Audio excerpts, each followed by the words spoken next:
Happy New Year's Eve. It's like 7 p.m. on New Year's Eve, and I'm just gonna do like get ready with me and me with my dilemma, my current dilemma. My room's a little bit messy back here. Ignore that. If my room looks silly and childish, it's because the kid that I nanny used to live in this room. And I don't want to take down any of his stickers or any of his anything, so he's like all his stuff is still here. And then my stuff on the other side. Not all his stuff, but like his stickers. I'm really torn right now. First of all, we're gonna be getting ready. I'm putting on these little like tights. I'm getting ready, and at the same time, I'm torn about whether to go out or not. I already have tickets to go hang out with some friends. One friend who I'm actually like already knew, I've known him for like 6 years now. And the other friend is a friend I just met recently through him. And then all their friends, I guess, are in theory going to be there. And I really want to see them and I really want to hang out with them because they're cool people and I haven't gotten to see them enough. And I also canceled. I'm wearing little boy shorts, by the way. I'm not just like sitting here. But I already canceled one time on their housewarming party. Like I didn't go because I was exhausted from work that weekend. And so I didn't go. So I feel like I should go too because I want to see them. At the same time, I'm dead broke. Don't know how I feel about it yet, but yeah, I don't know how I feel about this outfit. I might change. But like I have like $12 to my name right now, not even pounds. Not even 12, it's like 10 and then 3 pounds. Cause usually I'd get paid right now. Like this would be the time that I'd be sending my invoice and getting paid. But I had to switch around my contract and stuff, so I'm very broke. Also because we went to Barcelona. So I'm just sitting here like conflicted. I can also, this is the other thing, is they won't get there till like 10, 11. But my ticket is for 8 p.m. So I'm just gonna basically be there like 2 hours. And I'm also already running late. I'm not that late. Like my ticket's for 8 p.m. and it's 7:11 and it takes 50 minutes to get there. I think with the skirt is cuter, but I'm still not feeling like any of this. I just feel kind of like lame, but let's put jewelry on and makeup on and see if I like it after that. Like zhuzh up my hair because it's really flat, being wet. But essentially, I'm just torn right now. I also just called my best friend, and what she's doing today is she's doing what I was gonna do, secretly wanted to do. And then I was like, no, I should go out and all this stuff. Is that she's gonna be at home. She usually goes out, but she decided like she was just not in the mood to go out and she just wanted to stay at home. I'm just torn because I don't honestly really truly have money for drinks. Like I think they're having their pre's right now, like they're pre-gaming, but my ticket's for 8, so that was the only ticket left. And like I said, I could resell it and then I have 12 because it gives you the option. And I would have like 12 more pounds for my week until I get paid. So it's really down to that. Like, what do we do? I just don't want to cancel on them because I really want to be friends with them. And I don't want them to stop inviting me to things. But I don't want to say I'm broke because we're kind of in different income brackets. Like, not that crazy, but it just feels a little embarrassing. And I don't want anyone to like offer to pay for my stuff because it's kind of like, no, my pride. But like, literally, I'm broke. Like, I have no money right now. I don't know. Do I cut my losses? Do I go? I don't know what to do, to be honest. I also have another like friend who invited me to something that's right next to it, and it's a free event. So I could like, what she suggested I do is go to that event, get like my ticket, go to see her and her friends for a while, and then go back. But first of all, I don't know if I can do that. And second of all, I'm still gonna be sober all night long. And I don't mind being sober. Like, obviously, I don't drink that much. That's why when I go out to drink, it's very cheap because I don't need that much. I don't drink, like, I haven't been going out. But it's New Year's Eve and it's kind of lame to just be like, oh, okay. Like, I'm just gonna be sober for like hours and hours and hours. And maybe, like, I have money for maybe one shot. The struggles of being a girl in the work world in her 20s. It's like, I keep canceling. Like, I want to make friends. It's like, I'm canceling because I'm tired at work. I'm canceling because I'm broke. Like, any other time wouldn't have been that bad. Like normally it would be fine, but we just went on vacation, so I don't really have that much right now, which is a blessing. It was a blessing to have gone on vacation, but now I don't have money. But my other thought process is that I would put off getting there. It's an 8 a.m. and 8 p.m. entrance, but I could try to get there like 8:30, like push the boundary, see if they still let me in. And before I go in, I have some Portuguese like alcohol that I was given for my birthday, like literally like a year ago. I could down all of the shots that are there and hope that that gets me through, but I just don't think I don't think that's gonna happen. So I'm just sitting here like, do I go out? Also, the other thing is the reason I had kind of wanted to stay in is because this has been kind of like a heavy, no, it's been a big year for me. And I kind of feel like it'd be nice to just stay in and like reflect and like get spiritually prepared for this coming year. But I also want to go out and have fun with people and like see people because it's New Year's Eve. So I'm like torn. I thought I'd bring like a book or a planner and just hang out in this bar place, but I don't know. I don't know. I'm just sitting here like I don't know about drinks. I also already asked my dad for money, like a little bit of money recently for groceries. And yeah, I don't want to like over ask anything. So we're just gonna keep getting dressed. I don't know. I really want to hang out with them though. So, oh my gosh. I already got a hype to celebrate New Year's with you message, so now I have to go for sure. Okay, we're just gonna be broke. So let's lock in on the fit.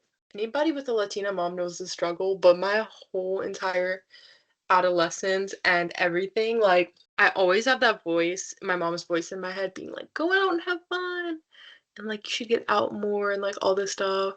Um and I just like I feel like I really enjoy staying in sometimes and just being like in my energy and just seeing I don't know, sometimes I like to just be inside and like just kind of having like a spiritual moment for myself, you know? Just like reflecting. We can look at my bank account again and just see what we think, actually. No, but I really want to see them. I don't want to cancel again because these are people I value. Yeah. Okay, we're gonna try a few different pieces of jewelry and see what happens. I got this in Spain and it's a little bit more experimental, but I think it's kind of cool, which is why I got it. I was like, a big, it's a very big statement piece jewelry. Let's see what we think. Is this too big and chunky? Wait, it's supposed to. I kind of like it actually. It always gets stuck in my hair. It's so annoying. This necklace is kind of cool because you kind of like wrap it. It's got like a scarf thingy thing. I don't know if it matches the vibe that I'm going for. You can kind of wrap it, make it like a choker, but I don't know if we're feeling the choker. Like, we'll see. No, I'm not feeling the choker. It's just gonna get tucked into my shirt. Okay, I don't mind the fit. Should this be tighter? Should this be looser? Is it cool? Do we like it? Let's take a critical look at my bank account. It sucks. It's funny how every New Year seems to start with me being broke for some reason. Not every New Year, but last New Year, I had like nothing set up. I didn't have my current real job. Not real job. I was working as a nanny. Only had one nanny job. I didn't even have the second one yet because I was starting the New Year broke because I needed to get a second nanny job. Then my family came to see me. Anytime someone visits me or I go out to see someone, I'm financially ruined because I'm on a really tight budget. So I was like really broke and I was like, yeah, but next year will be different. Why did I get a real job? All this stuff. I have money in savings, it's just like not that much and it would take me my savings doesn't let me transfer instantly, which is also really annoying. So I just started the year broke again. So much growth and yet still broke. Like how? Just always seems to be my bad luck. Like, okay. I'm gonna be so broke. I don't like the idea of starting the new year with no money because my mom says whatever you do on the first day of the year, you do for the rest. And it's like, I don't know what to do. I love my friends, but I also don't want to start the year with no money. I don't even have like people are gonna be buying drinks and it's gonna be really embarrassing to have like literally nothing.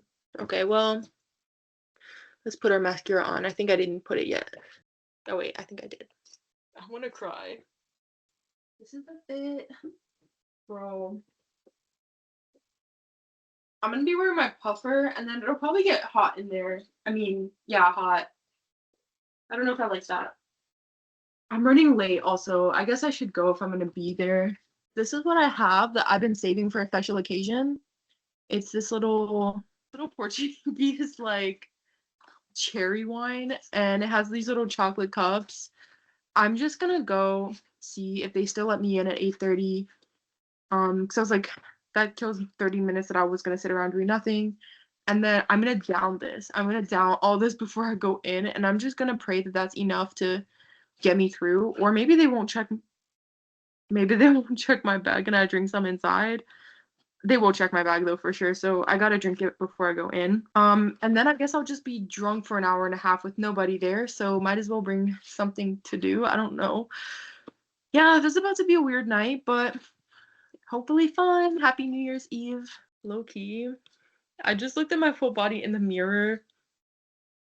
And I just didn't like it. And I didn't like how I looked, and it's already freaking 7:30. It just I look kind of off. The other insane thing is that this club does not even have a phone number, so I can't even call them and be like, hey, can I come in like a little bit late so I don't have to get there literally at 8 p.m.? Okay, you know what? It's gonna be what it's gonna be. I don't know. Wish me luck. 2.0, let's go. Party vibes. Last food day I'm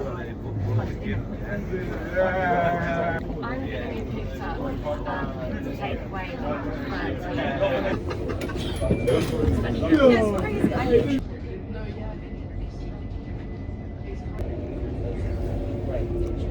That was at least 2-3 shots, and the cherries felt like at least 3 more.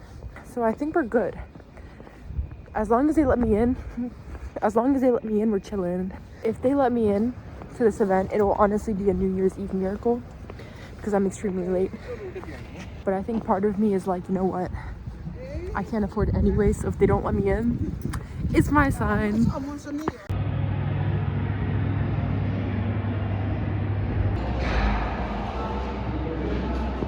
They're trying to charge me 15 extra pounds to get in. I don't even have 15 pounds to my name. I feel like that's my sign. To go home and have a me night.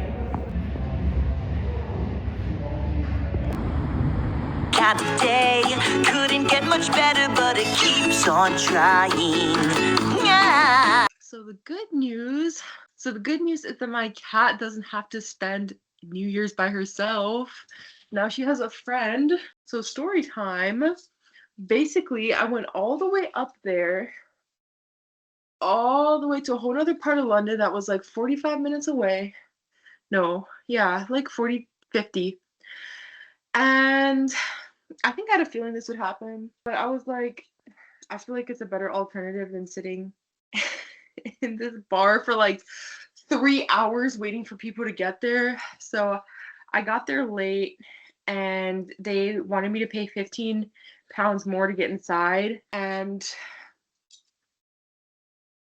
I was already looking for a sign to not go just because I have like no money for drinks and I didn't want to sit there for 3 hours. So I was like, well, I didn't even have 15 pounds. So I was like, okay, whatever. But I thought, you know what's perfect is I could go see my friends while they're pre-gaming, because then it's like 2 birds with one stone. I get to see them. I get some alcohol. I'm not broke. And then I get to go home, have the rest of my night. So I head up to go see them. But it was crazy. So first of all, I got up there and my phone was dying. So I sat down for like 2 seconds. I had a rice pudding for like 5 minutes in like a random kebab store. And then I charged my phone. And by the time my phone is done charging, okay, so I charged it up to like 23%, which was a reasonable amount since I was only 8 minutes away. I start walking and it's leading me down this shady looking side road. So I go on the main road and I start walking down the main road because I'm not insane and I'm a girl. It's at night and I'm wearing a little skirt and everything. And then I go to turn the corner and it was like another really dark and scary road. So I was like, it's like an 8-minute walk, but I was like, okay, let's see. And I turned my phone on. It's been 5 minutes, literally 5 minutes since I just charged my phone to like 23%. And I open my phone and it's at 2%. I'm like, I'm not even using it. I don't even have like the Energy Hogging Maps app open. Like I just have Google, like the Apple Maps, and it jumped 20% in literally 5 minutes, which is insane. I think I just really need a new phone. I've had this same phone for like a really, really long time, and I refuse to get a new one. I just keep paying to get it fixed, even though it would cost me more money in the long run. But, anyways, so yeah, so my phone dropped all this percentage, and by then it's getting kind of late. And I was like, my friend texted me, he was like, "Hey, are you close?" I was like, "I'm 8 minutes away, but my phone just randomly jumped to 2%."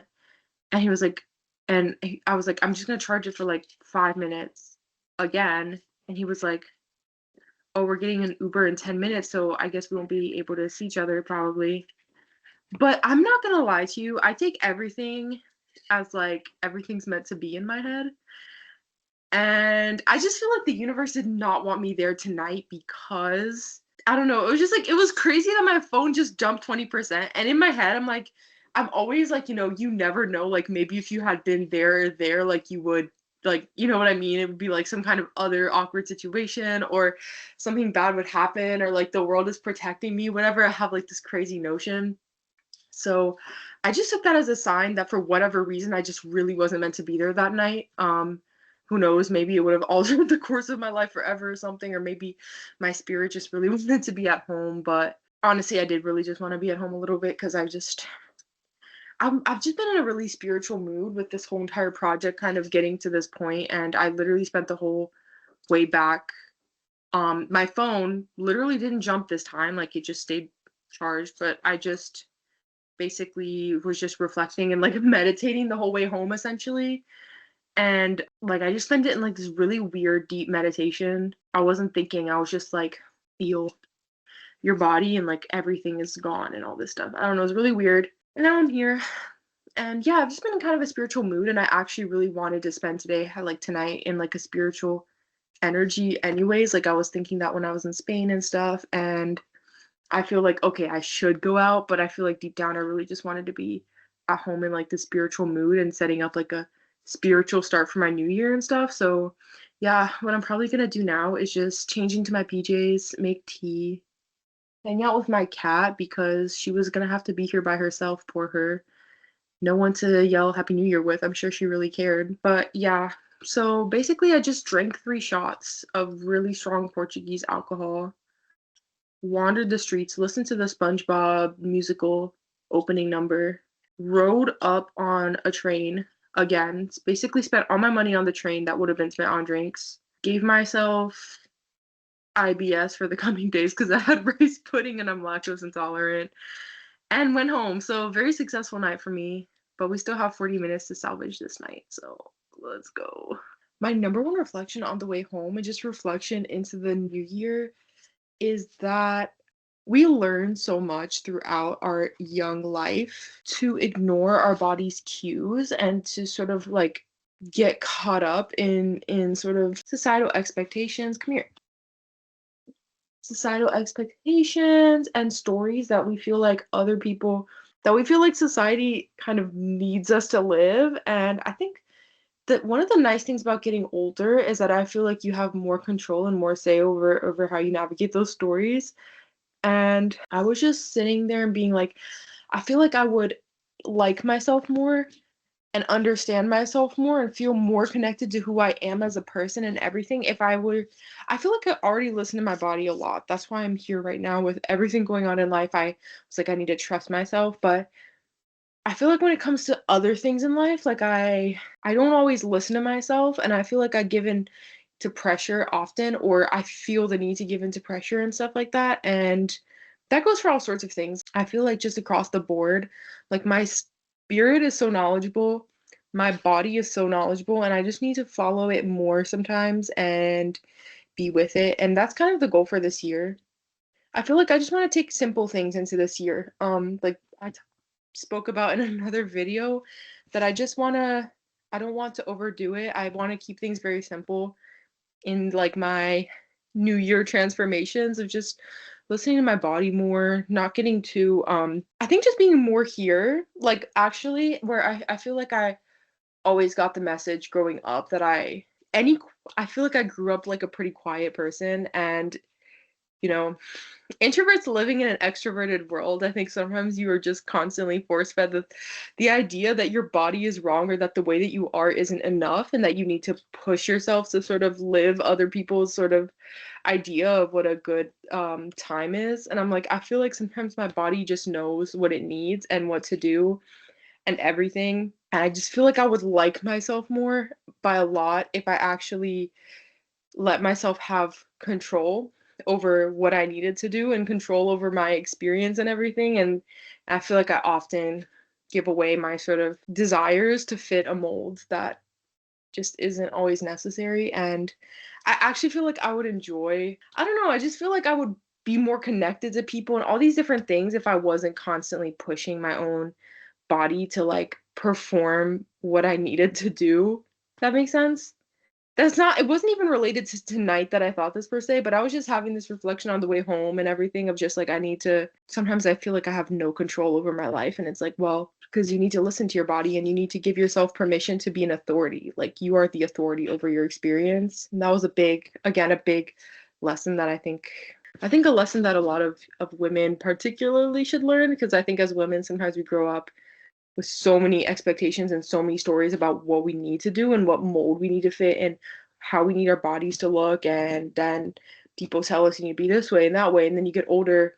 And a lot of times, there's so many ways that our agency is taken. And I've just been like sitting with that this year and just being like, yeah, I just want to see who I really am. Like that's been a big thing. It's like I feel like if I followed my body more, I would see who I really was. And I did that a lot with my career. That's why my career is like thriving a little bit right now, like not fully, but it's getting there where I felt more comfortable breaking off and breaking the mold where I'm like, I need to do that with my own life and like my personal life and just let myself have more control because then I'll see who I really am and not who other people are or living other people's lives and other people's stories and etc. So that's like my spiritual goal for this year. I feel like my productivity goal and everything was to not set too many goals and to keep on track with my own goals and the things I'm already doing instead of like adding like a massive routine. But I'm like my spiritual goal is to let myself to actually learn who I am by actually making and following my own rules versus feeling like I need to like do that, do this, like wear this, dress like this and stuff like that. Actually today I've been learning that with my own like appearance and stuff. Today some random person told me I gained weight. I said thank you.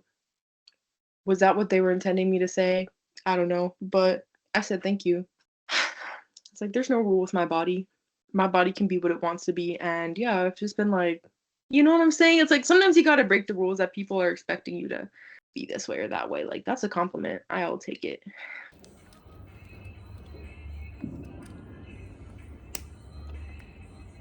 Happy New Year!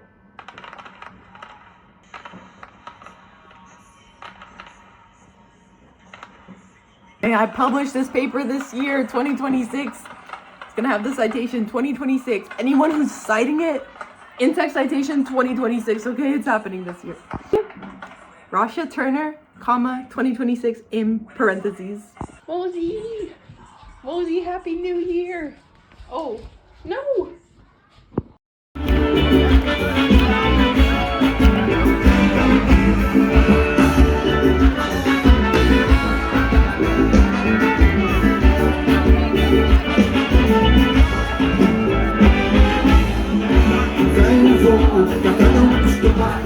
Good morning. Happy New Year. Again, it's currently noon.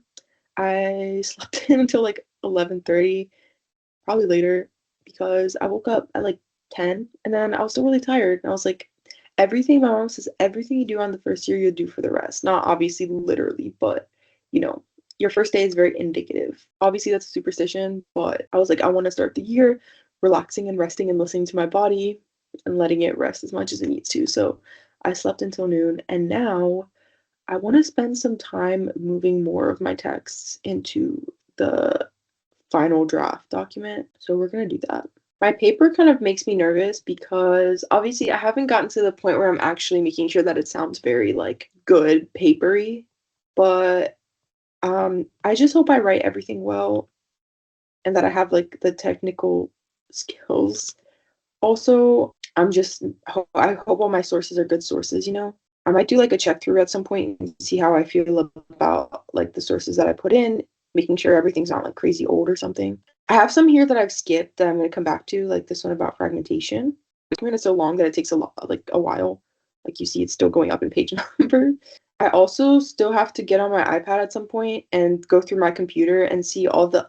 I read like miscellaneous text that at that point I was kind of just moving quick and trying to figure out my computational model, and I wasn't as focused on the text themselves. So I mean, I was focused on reading them, but they just didn't end up in this document. And it was very time consuming to get everything into this document. It took like a lot of effort over a long time. So I just didn't have time at that point too, because I was at school and everything, and I just didn't, you know, I was more focused on finishing. So I have to come back to some things. If there's an X, it means that I want to come back to this, and I think I didn't get it in, but I think it deserves like another read through just to see like what do I need.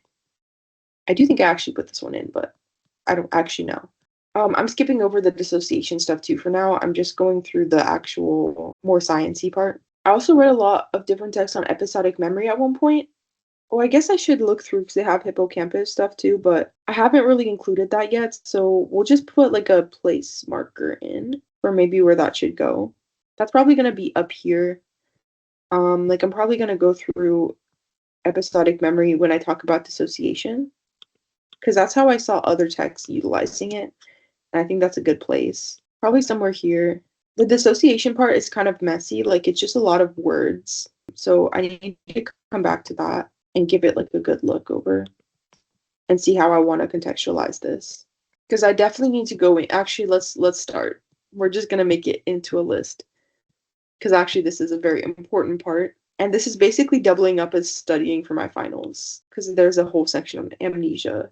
And all these are like vocab words. So it's interesting because these texts are very clear that episodic memory includes spatial and temporal context, and all of that does actually come from sharp wave ripples as well. So yeah, I mean, they're obviously incredibly key to creating episodic memory in the first place.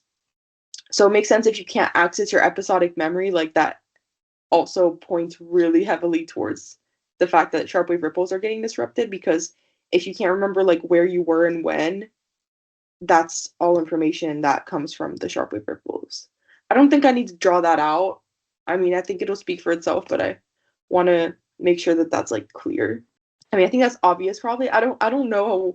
I don't know. I guess that's probably something people would just know at this point if they're like really knowledgeable. See, this is why I do think that these things must be very, very important for our experience of consciousness in general.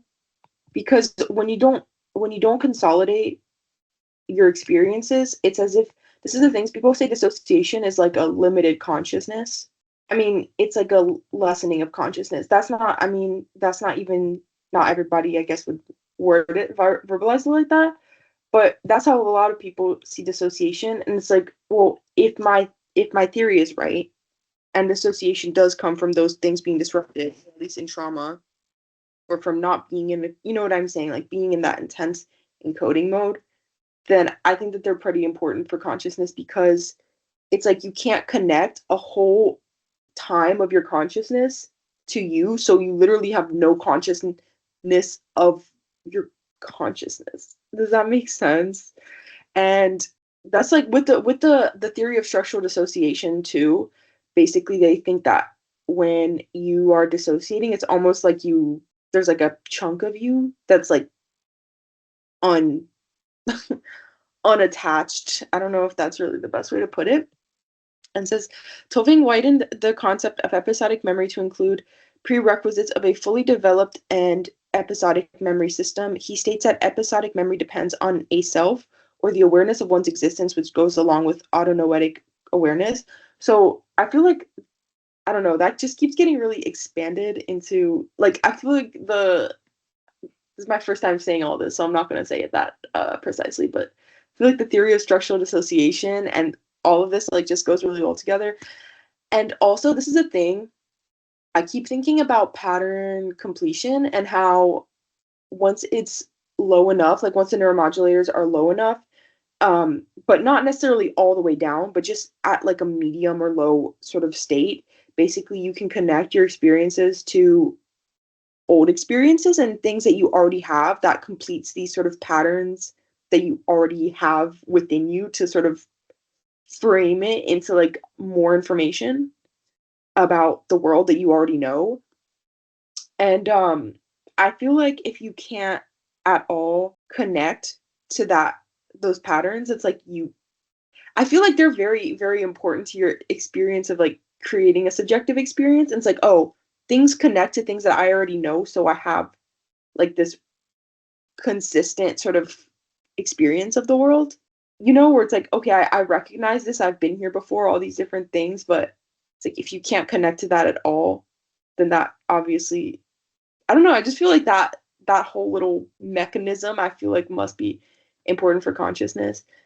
And there's a lot of different animals that have sharp wave ripples too. My cat, I looked it up. I said in another video, cats also can produce sharp wave ripples. I do feel like cats, my silly theory, I just do feel like cats have some level of consciousness. It's not a theory, it's just me wanting wishful thinking. I had dreams about my cats last night. Connect your experience to a deeper framework of other experiences that you know are yours, and consolidating your experiences not just as like information, but as you, like into your wider framework of you, and then other things can connect to that. I feel like that's like consciousness developing in a way. And then, yeah, when that's disrupted and you can't do it, your experience of consciousness is impaired. Because this is the thing, is that even sometimes when like we're alert, but we're just, if you're really, really immersed in a new experience, like you kind of go away. Like your experience of being conscious just kind of dissipates. That's the whole thing about dissociative absorption, is that there's this whole thing that's like dissociative absorption. People get so immersed that it's like they can't really feel the boundary of themselves, and they're like at one with the music, or like, stuff like that. Like they're in a possession state and all this stuff. So it's like your consciousness experience just vanishes. And then later you can consolidate it, or so, you know what I mean? But the thing is that that's like the extreme end of being super immersed. But if you're like medium immersed and you're still connected to you, to that point where you're able to engage in that pattern completion, where it's like, oh, I understand this. If I'm understanding pattern completion right, then I feel like you're like, okay, I'm learning, but I'm still here, and this is me, and this is my experience, and I'm conscious as I'm moving through the world. Where it's like sometimes I feel like when you're dissociated, it's like not that at all. I just feel like if stuff is connecting to patterns you already have stored, then that's pretty good indicator that like it has something to do with you, and that you have been moving through space and time collecting experiences. And that also, I feel like that also puts you in your body. That's the other dissociative thing, is that dissociation, when you're dissociating, you don't even feel like you're inside your body. And I feel like when you're in a more regulated state, you basically are like collecting, you understand that you are like a contained item moving through space and time, collecting experiences that all make sense within each other, and that you have like an internal set of items and sources and everything that you're connecting to. Versus if you can't be in it at all, you're just, has nothing to do with you, not you, whatever. And I think consolidation is important too, just in general. Like, okay, I've consolidated this into me. That's why it's so important in trauma to consolidate those experiences, because then you're like, oh, I went through that, and that was crazy, and that was scary, and like all these emotions are a part of me now. Versus like you're not fully even like connected to them or conscious of them, while you can't like put them together. I feel like that actually goes well with, for example, the first book I read on neuroscience was Rethinking Consciousness by Michael Graziano.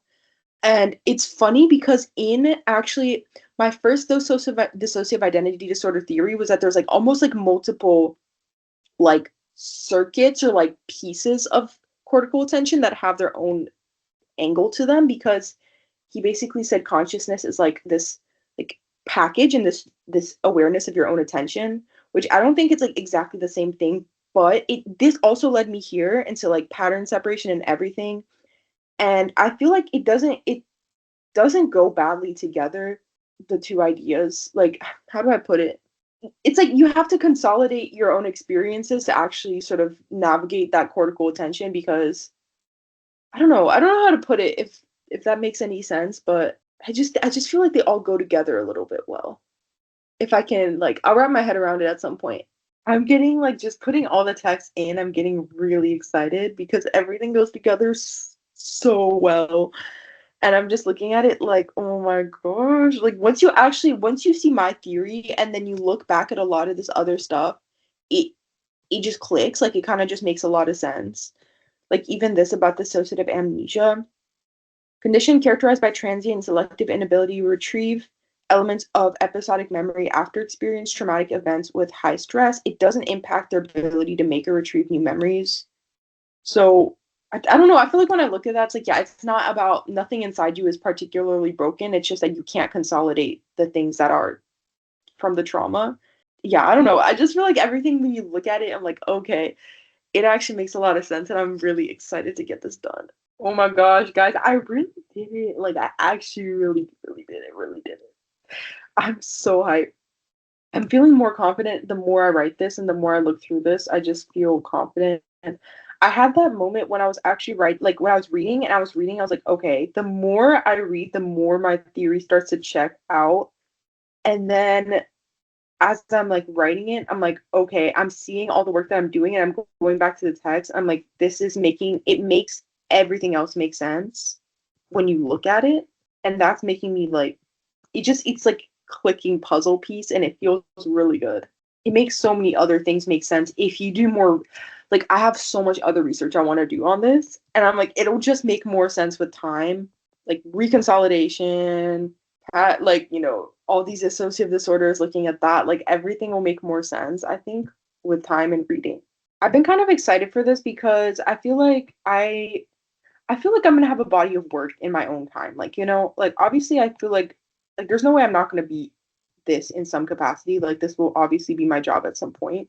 And I feel like I'm gonna have like my own body of work. And that's also been motivating me to finish this because it's like I want this as like the first piece of my own puzzle that I'm solving in my own bubble. Where like I need this to do other things that I already have planned. So it's kind of like I'm just setting myself up with a good foundation for my own future and my own career. Because like even for example, wanting to like do this therapy thing that I want to do, I'm like, okay, but I need this to do that. So that's why it's like I'm doing this for me and just setting up my own career in the long term for like not even like, okay, yeah, great, everyone gets information, but in a selfish way, it's like I want this information because I want to do a bunch of different stuff with it. So yeah, it's like planting a little seed in my career garden. I hope future me is watching this one day, like me when I'm like 50. And she's like hype because she did a bunch of other stuff. Also, like this one right here, I'm just seeing all the research kind of come together.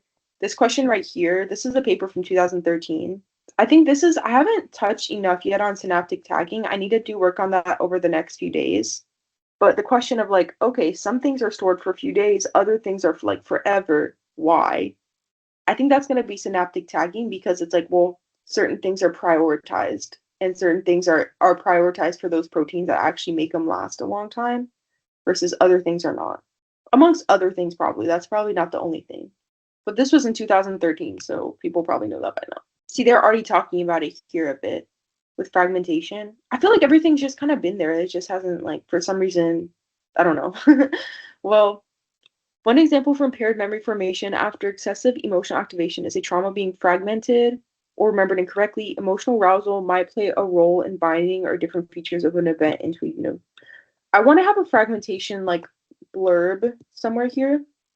So I don't know where that's going to go. I was going to talk about it, I think, down here somewhere.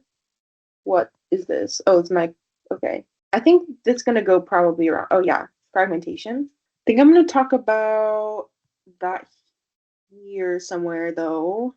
Episodic memory again, because I'm talking about it. I'm going to start also highlighting stuff. Like, this is kind of funny, but I'm going to start moving stuff to my therapy one because I'm already seeing text that I think would be good for scientific backing of things I already want to talk about in that workbook. So we're just going to go and jump. Me being insane. Meanwhile, I have actual finals to study for that are not. I mean, I've actually been working on them steadily every day, but this is what I'm talking about. Like, I'll be totally ignoring school to do this. Like, this to me, it's like air. Like, I could do this all day. It's genuinely so fun to me. But for some reason, sometimes school where I'm focused on very similar information. It's like pulling teeth. This entire base of information that I made for myself is like so I'm so grateful because this means I have this. Like, obviously I will update it over time, but it's like I might even keep adding to it after I'm done with this project because it's just a lot of good information. I have another text I wanted to add, but now I'm not remembering if I actually read it in my own document or if I read it when I was like reading something else recently that I'm not remembering off the top of my head, but it'll come back to me. When I'm done, I'm just checking them with a green check to tell me that I added it to my document already. And like I already looked through it, everything's done. Next text. I have other formatting like concerns that I'll have to check on. Like, do I have to cite every single text that I read information in, even if that's not necessarily the exact, like that wasn't an experiment, it was just in their literature review. I'm gonna do it for now just to be safe, and then I guess I'll go back later and see. I have a really free form section that is super duper in the works, and I think that actually trying to write it or like, going after all the information is gonna help me piece together the last thing that I need for my computational model to really feel like, okay, everything's secure and stuff. And then I'm gonna email my supervisor tomorrow and see if he can do a meeting with me soon, which we were gonna do before, we just didn't do. I emailed, but it was like holiday time kind of, so obviously like, yeah. But you already had good information about like how to make it more feasible, I guess, because I have zero sense of that because I didn't learn it. Like I don't know, like how do I myself personally get it done because I don't have like a supercomputer or anything. So yeah, I think it's actually, again, I keep kind of like hoping this, but I just think that actually the stuff that I'm gonna write is probably really important. Like this part is probably just as important as like the actual model that I'm gonna build because I mean, at the very least, I feel like I'm putting together a lot of good information here that it's like it's not like I'm actually like I don't need to prove anything. Like it's already very well backed again. So it doesn't matter that it's not like some crazy thing done on like a supercomputer or whatever, because that's just the facts of the matter. You get me? I don't know. That's what I'm hoping. Now we're getting to the bane of my existence. I have to put together all these different rat papers and all these acetylcholine papers that are just, it's not that they're hard, it just involves thinking for myself on how I want to frame it. And I keep putting off the rat studies and all of that because I'm just lazy. And there's actually a lot of them to look through that I have a specific relationship to each and every one of them. And a lot of them aren't actually included yet in my document. So I might take a break to eat breakfast and stuff and actually do a little bit more of my actual schoolwork and then come back and because this is like a big thing. Like once I finish these acetylcholine papers and have them in here, like we're in a whole new world actually, because then I'll be like really, really close to finished in a way, except that I need to add all the synaptic tagging stuff. But again, that is all going to bleed into my computational model. So it's a good thing that I actually get that done. Like I'm going to be doing two things at once when I get to that. So yeah, but these I've been like really, I've been really procrastinating putting all these in. You can also see that a lot of them are just kind of not finished. I didn't really understand interneurons so much in the past, so I thought that was going to play a bigger part. I don't think that these are even going to get included, but it was good for me to learn about interneurons still, so I knew that. This was back when, yeah, I just didn't know that much yet. Like I learned my knowledge got a lot more technical with time. Not a lot more. I still feel like I'm not even at the same knowledge of like a bachelor student, low-key, because I feel like I mean, on my niche, yes. On everything else, no. So I feel like I don't know. I didn't know what interneurons were, and they're not even anything special. But this was way back, like further back in the project. And then, yeah, a lot of this is just gonna have to get, yeah. Okay, we're gonna eat breakfast. I'm really hungry. There's just a lot of acetylcholine studies. There's like 10 pages worth of text for me to read through and like navigate. And they're not even, it's more than that because all of them aren't even included.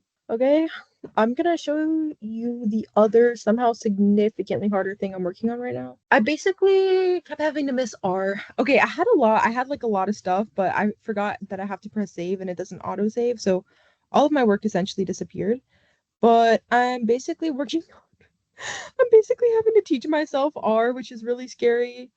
I think it's not as hard as I think. Like what I've basically been doing because I missed class, I'm going through all of the practice examples and I basically I'm having chat I had ChatGPT make like an assignment for me and I've just been working through that assignment to get extra practice. Where did it go? Like it gave me this little assignment.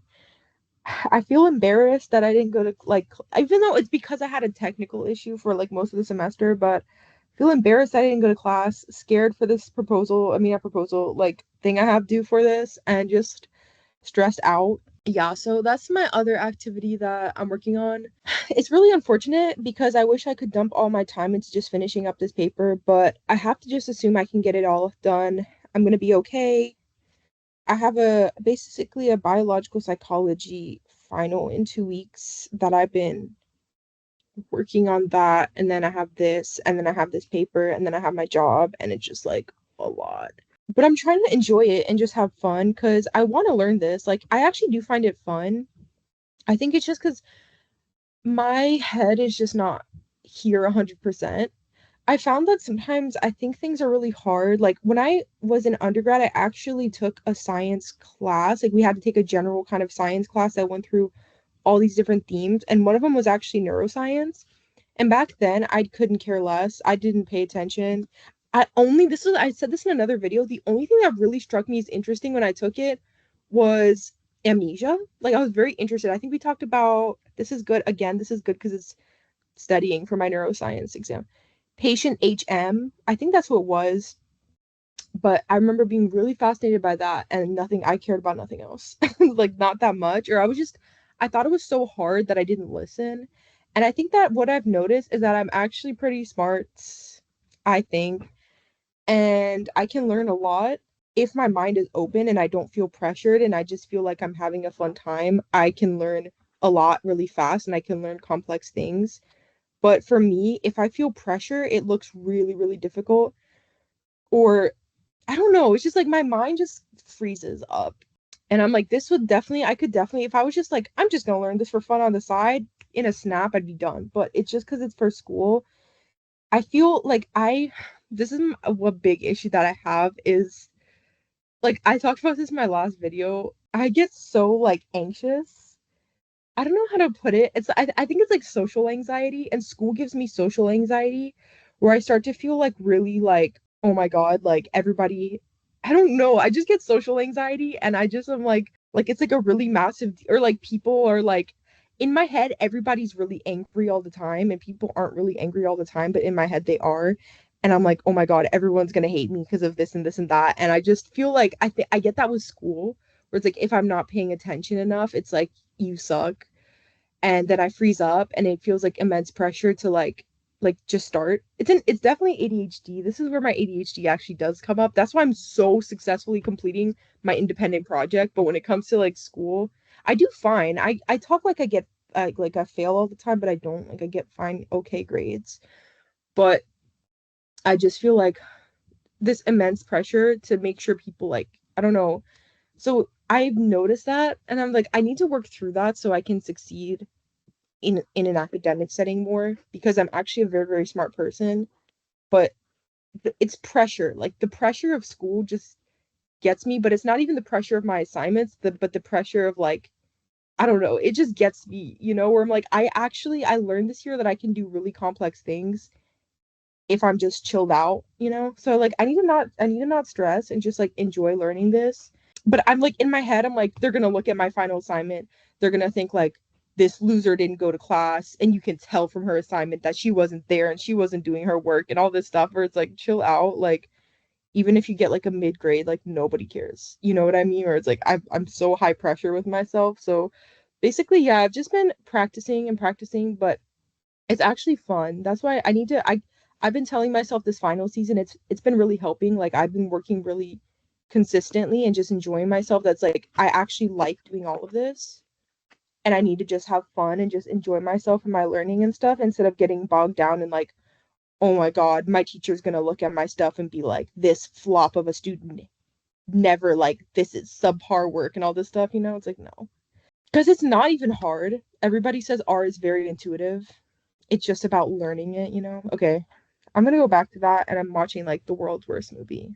I'm actually looking at this now, this whole thing, and I'm getting reminded of like right at the end, near the end of Title IX trial. Basically, you get how it works is there's interviews and interviews for like, months of interviews, long interviews with you. Then they go and interview the person that you're sort of like against, the respondents.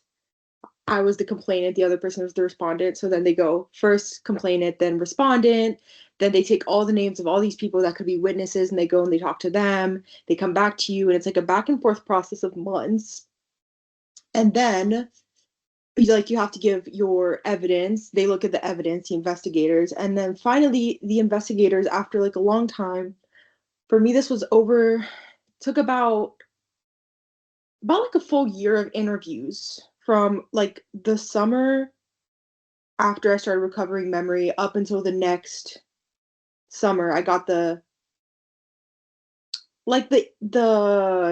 investigative report. Okay, they put out a huge investigative report, what all the investigators thought, their sort of their synthesis of all the information from all the interviews, and basically what you're told, kind of. I don't remember who told this. It might have been my lawyers. I don't remember. Well, it's not even really lawyers. In a Title IX trial, you don't have an actual lawyer. You have someone who's like I don't remember that technical name. They are lawyers. They're lawyers from sort of places outside of the school itself, but that I guess work with the school, I think. And they basically are guiding you through the process. And then once it comes time to ask questions, like do questioning during the investigation, they ask the question, these lawyers. But you're meant to be sort of defending yourself, essentially, like it's not an actual lawyer. So when it comes to things like, so we get this investigative report, and they kind of tell you like, however the investigative report goes, it's basically going to go like that, probably. Like it's a very, like that's probably how the final group of people, I can't remember their exact names, they're probably going to go that same way. Like it doesn't usually change that much, but you do go through a week of like an actual trial, essentially, up to a week usually. And so I got my investigative report back, like I'm not remembering if that's the actual name, but it was like the investigators report about a year later. And I don't think I'm allowed to go into the details like that, but I was really irritated reading it, and I was like, what? It's like, it was really frustrating, and just like, why did I spend a year on this for this to be the outcome? And I was really irritated. Then both parties get a chance to write kind of a rebuttal. The maximum amount of pages it can be is 10 pages single spaced. Okay. I wrote 10 pages single spaced, 10 pages. This was in the middle of the semester too, like during school, I was writing this, and it was such a long process. I have to write it myself. Obviously, my like lawyer equivalent read over it, like supported me with it, and maybe gave me like some input, but I had to write it. And it was very frustrating. I basically was spending all this, like I went through each and every point that I felt was incorrectly handled, or that needed more information or more context, and I actually like gave that context. So it was 10 pages single space of just me being like, this is wrong because this is, kind of trying to do a rebuttal against the logic. And after I wrote it, I was like, this is amazing. I was like, I really devoured that. Like, I was like, this is like, I really like, you know what I mean? I was like really feeling hopeful because I wrote this thing, and I was like, oh wow, this seems so logical. And unfortunately, that didn't seem to have much of an impact, and it's still like a few weeks later they basically read it, these investigating people. The second round is different people. I think there's always the same person in charge of the whole thing, but it's like different people that they bring in that are sometimes they're they can kind of be anybody. They can honestly be just normal professors or people who kind of work within the school realm. There's not like, from what I understood and from the questions that I asked, that is how it works across the Title IX process, which is this sort of investigation that universities run against gender-based misconduct. It's a nationwide thing. Like the entire country is sort of under these Title IX rules, and every university has to have a Title IX kind of department. So yeah, that was the second. So these people that are basically looking at your really intense and difficult trauma are basically randos across the school, but maybe I guess have, you know, I don't know I can't remember the exact details of how they get picked. I went in multiple times after this entire thing ended to take notes because I was irritated and I was like, let me investigate, ask questions and all this stuff. And so, yeah, that's how I learned all this. And they basically, the way it works is they take this sort of module that teaches them all these terms and things and teaches them the specifications. I think they're more focused on the specificities of the definitions. What is sexual assault and what is what's the word? There's a word that means that you are drunk to the point that you really can't consent. So much frustration actually coming up right now. Just remembering all this and just again, I can't really truly give too much detail because of documents that were signed and stuff, but that's how it worked. And I was just really frustrated at the end, but it's all just a game of these sort of definitions and how neatly does your experience. I don't know. It's a lot. It's like a lot of different things, but it's not like they're not psychologists, they're not lawyers, they're not they're not, super duper like, oh, we're trained professionals in sexual trauma. Like they're just random people. Like they're not like trained in that at all. They take a module to learn the terminology of Title IX and what everything is being like, what's being looked for. And then there's this sort of actual verbal trial, like a spoken trial, where people go in and then everybody gets asked questions. You bring in witnesses. The respondent's lawyer person asked me questions that they determined to. I guess they kind of determined the questions really. And then my lawyer person went and asked questions. It was a very lengthy thing, very frustrating, and difficult and traumatic and painful and all this. It was a very, very painful process to go through this entire thing. For anybody who goes through it, it's just painful. Yeah, so you go through that. People have to give their final statements and everything. Then these people who are basically listening the whole way through, and they can ask questions. They ask questions too. After the trial is done, took like about a month after maybe that they all got together at some point or over time to talk about everything, all the information. And then finally, I think, like I said, I got mine maybe a week before final season, like maybe a week, like reading week, I got it, which was super disruptive to my studying and my everything. Basically, I got the verdict, which was very frustrating one for me because I was like, it was just slap on the wrist behavior, like, we'll give you a little touch of something and not much of anything. And we don't yeah, it was just not very fruitful process of 2 years of my life, pouring my trauma out to strangers, unfortunately.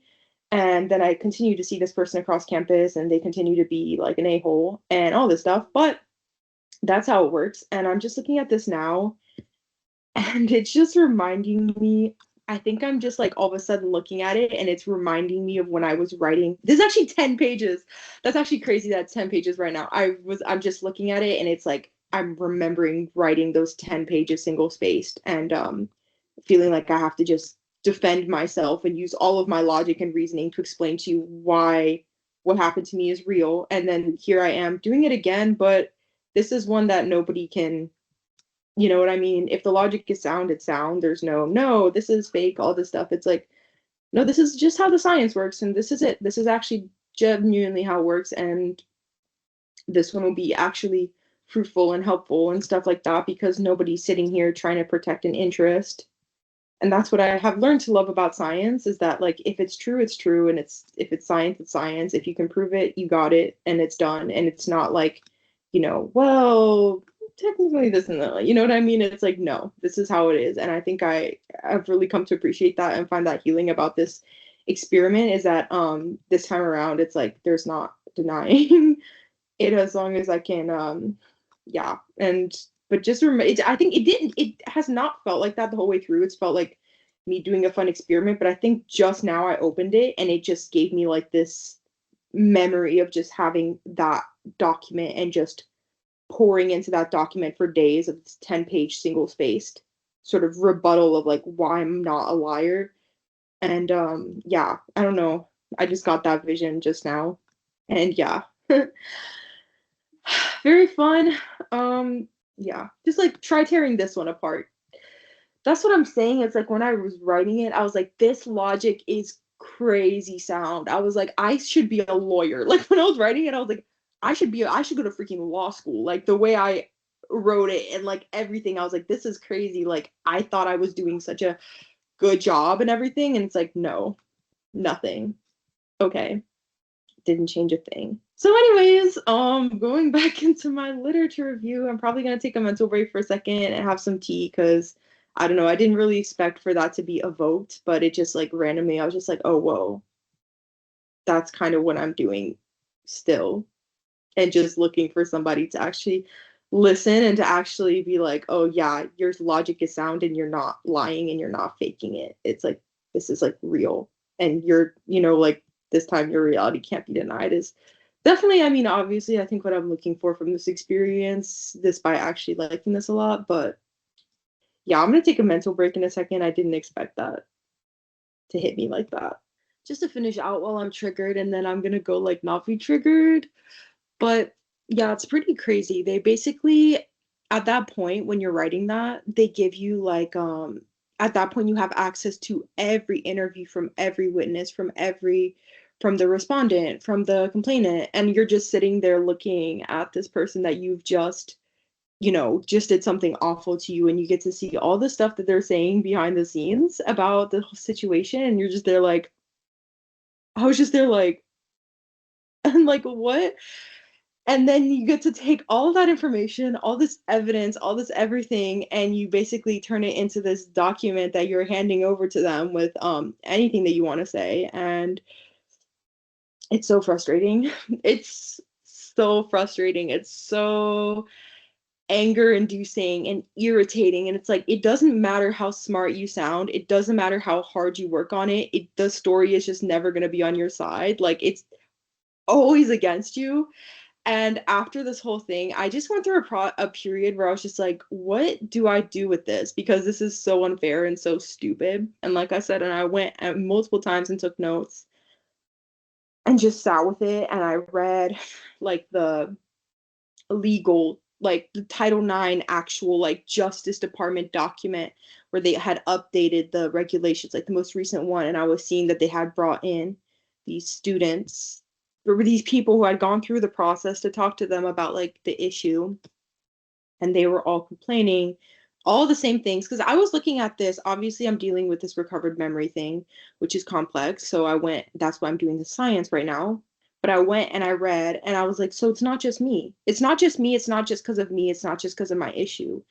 Everybody was complaining, you know, this is painful, we don't feel protected enough, we don't feel listened to, this is issue, this is an issue, and just how awful it was for everybody. And I was like, just nobody listens to survivors. Nobody wants us to win. Nobody cares if we win.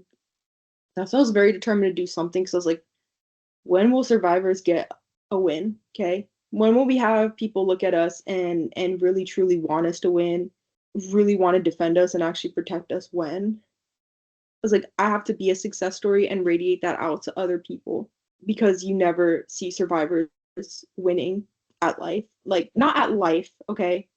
But it's never, you get what I'm saying? I was like, this isn't cute. This isn't fun to always be seeing survivors losing and losing and losing.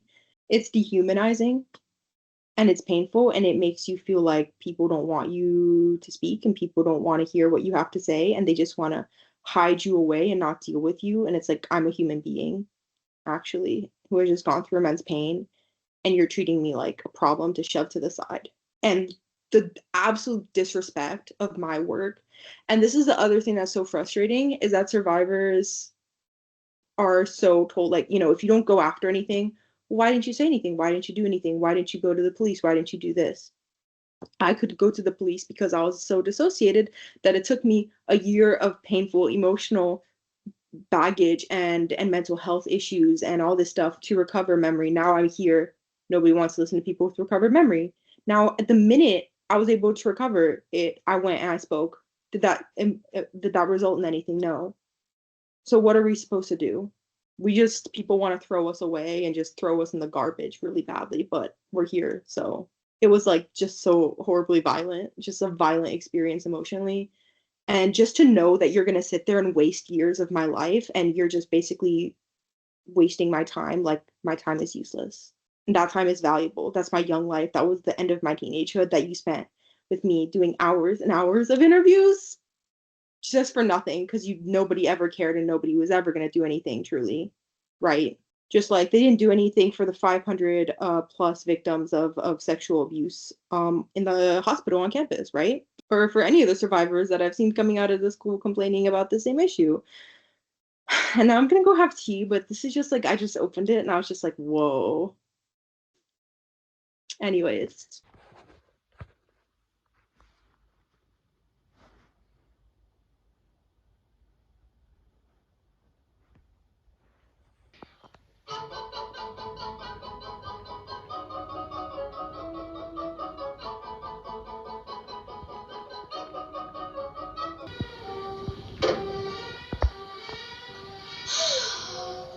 This is really the most. Well, what should we talk about? How about psychoanalysis? I don't know how much you know about psychoanalysis, but it's sort of a hobby of mine. I like to wander through the labyrinth of the human mind. What gets me is spending $3.95 with that miserable fan. It's absolutely useless. I take it back to the drugstore tomorrow and tell him to give me my money back. Just hope I didn't lose a sales step.